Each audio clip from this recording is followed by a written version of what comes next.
3, 2, 1.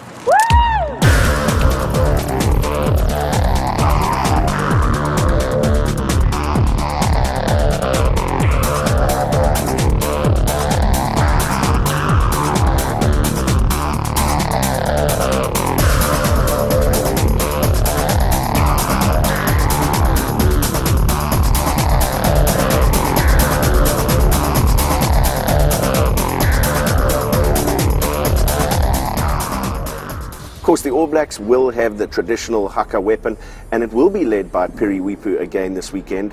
The only difference between this week and last is that this week he'll be wearing the number 9 jersey. It means a lot to me, you know, especially here at home. You know, it's a big occasion, and you know, I guess most of my family will be here, and my friends will be here to watch and support the team as well as myself. So for myself, it's a big occasion. Could there be anything more special for an All Black than a haka before a World Cup game on home soil? Oh, definitely. Yeah, I guess, you know, having that, especially around, you know, sort of playoff times, it's going to be you know, sort of amazing feeling. You know, it's always an honour to do it, especially, you know, during Tri Nations and that. But, you know, to be around you know, the big end of the Tri World Cup, you know, it's probably going to be even more exciting, and I'm pretty sure the boys will draw a lot of energy from it.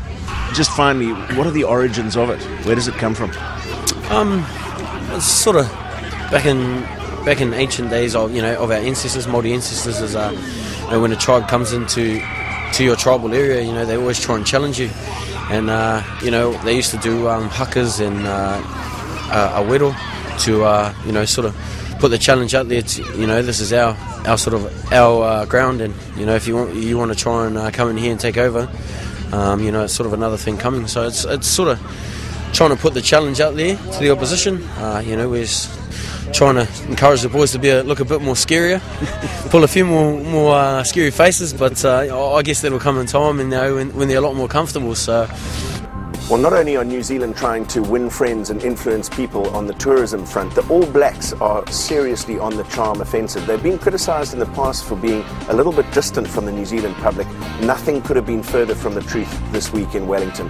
At one of the local parks, Waitangi Park, the whole All Black squad went out and played tag rugby, or ripper rugby as they call it in New Zealand, with some of the local kids. And Richie McCaw was clearly just delighted to be taking rugby and the All Blacks back into the community.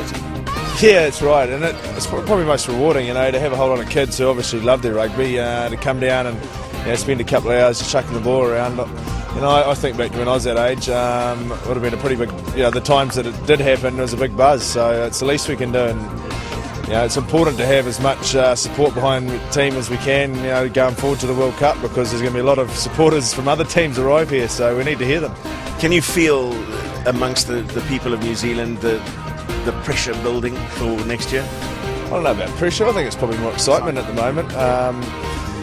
Like, it's going to be a huge thing for the country, and you know, there's always, you hear the odd doom and gloomers, but I think most people are really starting to realise we've got a big thing coming and to make the most of it. And, you know, I think they're interested in rugby, and, you know, you can just see by the amount of people that turned up here today, it's starting to build, and I think whether you're keen on rugby or not, you're going to get excited about a 6-week party, really, a bit like what's happened in South Africa at the moment with the Football World Cup. So I think everyone's excited.